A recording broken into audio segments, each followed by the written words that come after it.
Hi everyone, my name is Esther, and today I will be presenting the group Advanced Concepts Presentation 5 about the cellular respiration. So, cellular respiration is a process by which organisms combine oxygen with foodstuff molecules, diverting the chemical energy in these substances into life-sustaining activities and discarding as waste products, carbon dioxide, and water. So, in general, the main energy source for cellular metabolism is glucose, which is catabolized in the three subsequent processes known as the glycolysis, transition reaction, the Krebs cycle, which is also known as the citric acid cycle, and the electron transport chain with chemosis. So the meaning of glycolysis literally means splitting sugar. It is defined to be a series of reactions that extract energy from glucose by splitting it into two molecules of pyruvate. Glycolysis is a biochemical pathway that evolved long ago, and it is found in the majority of organisms.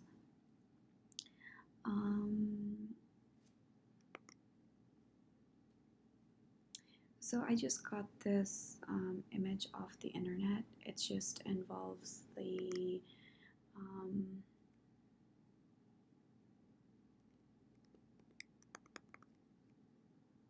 sorry about that. So it just involves the 10 steps that has been used, that has been included in the glycolysis. So on the first step here, on step 1, it's the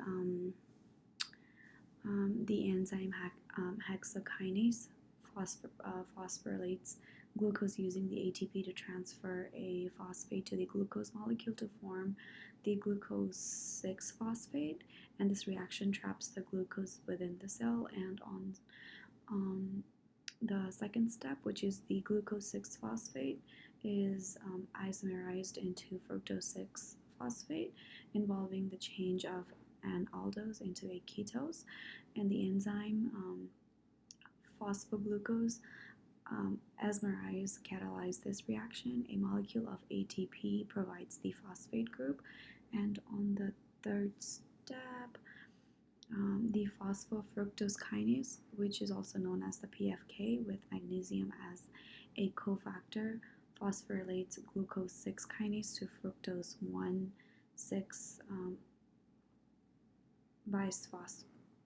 bisphosphate. And this enzyme catalyzes the transfer of a phosphoryl group from ATP to fructose 6-phosphate, and the reaction yields ADP and fructose 1,6 biphosphate. And the 1, 2, 3, the first 3 stages of the glycolysis have used up a total of 2 ATP molecules, so it is known as the investment phase. And the enzyme aldolase is utilized to split fructose 1,6 bisphosphate into the glycerol 3-phosphate, which is also known as the GAP, and the dihydroxy acetone phosphate, which is known as DHAP, on the 4th step. On the 5th step here, it's the triocephalophosphate. It reorganizes the DAP into GAP, and the GAP is the only molecule that continues in the glycolytic pathway, and at this point there are 2 molecules of GAP, and the next steps are to fully convert to pyruvate. And on the 6th step here, the GAP is oxidized by coenzyme by the NAD, and it is the phosphorylated by the addition of a free phosphate group by the enzyme GAPDH, and it has a form that enables it to hold the GAP in a conformation, allowing the NAD molecule to pull hydrogen off it. And this results in the conversion of NAD to NADH on the 6th step here.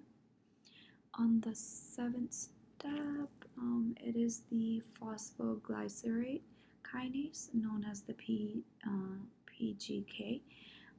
With the help of the magnesium, it converts 1,3-biphosphoglycerate to 3-phosphoglycerate by removing a phosphate group, and the phosphate is transferred to a molecule of ADP that yields a molecule of ATP.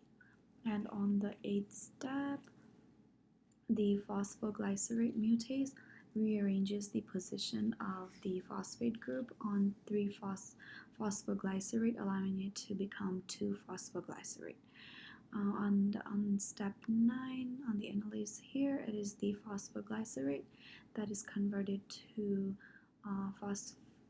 phosphopyruvate, known as the PEP, by the enzyme enolase. Enolase dehydrates 2 phosphoglycerate molecules by removing water. And finally, on the 10th step here, pyruvate kinase transfers a phosphate from PEP to ADP, yielding ATP and pyruvate. The next step, which is the transition reaction. So the transition reaction takes place in the mitochondria during the aerobic respiration. The pyruvate enters the mitochondrial matrix from the cytoplasm. Pyruvate will remain in the cytoplasm and be utilized in lactic acid fermentation and under anaerobic conditions. The purpose of the transition reaction is to basically transfer pyruvate to acetyl CoA, producing carbon dioxide and NADH. And for every single molecule of glucose, 2 molecules of CO2 and NADH are generated.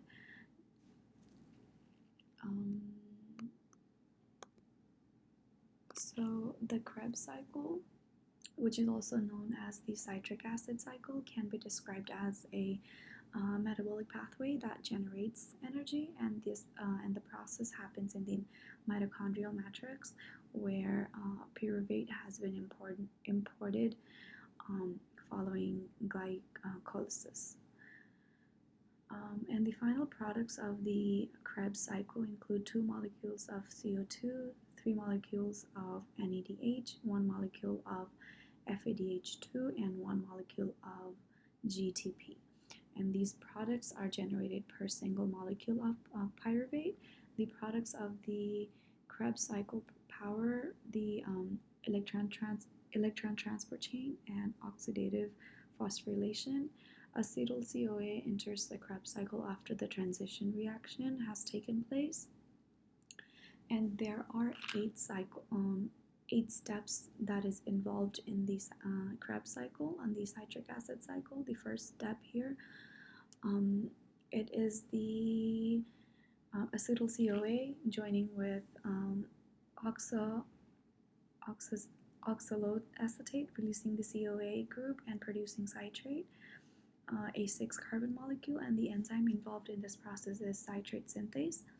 And on the second step, it is the citrate converting to isocitrate by the enzyme agonitase. This involves the removal and then the addition of water. And on the third step, the isocitrate secondary OH group is first oxidized by coenzyme NAD+, resulting in the formation of a ketone, isocitrated dehydrogenase. Then the decarboxylates removes CO2 from the ketone, and it results in the formation of the alpha ketoglutarate, a 5-carbon molecule. And on the step 4, it is the oxidative decarboxylation takes place by alpha ketoglutarate, and the enzyme catalyzes the conversion of a alpha ketoglutarate to succinyl CoA and produces NADH, delivering electrons to the respiratory chain. And on the fifth step, it is the succinyl CoA is converted to succinyl phosphate and then succinate. Succinate synthase converts succinyl CoA to succinate and then free coenzyme A. It also changes the guanosine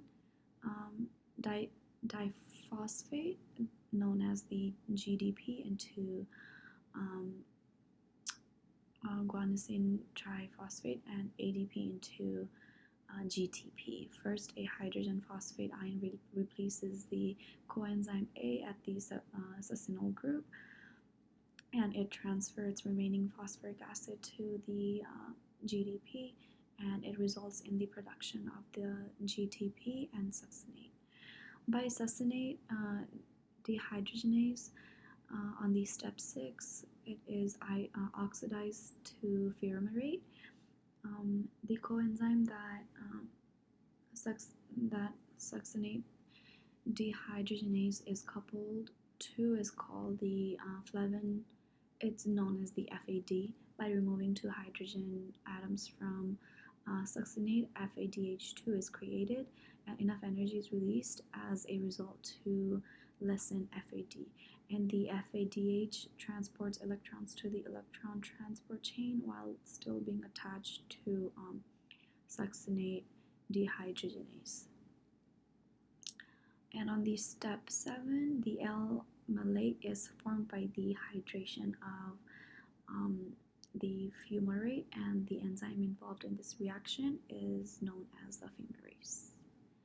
And lastly, on the final step, the L-malate is oxidized to form a oxaloacetate by malate dehydroxygenase.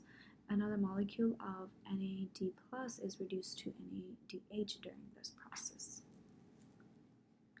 And the electron transport chain is the final stage in cellular respiration.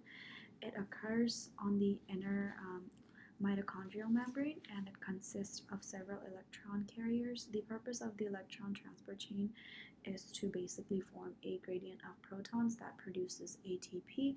It moves electrons from NADH to FADH2 to molecular oxygen by pumping protons from the mitochondrial matrix to the intermembrane space, resulting in the reduction of oxygen to water.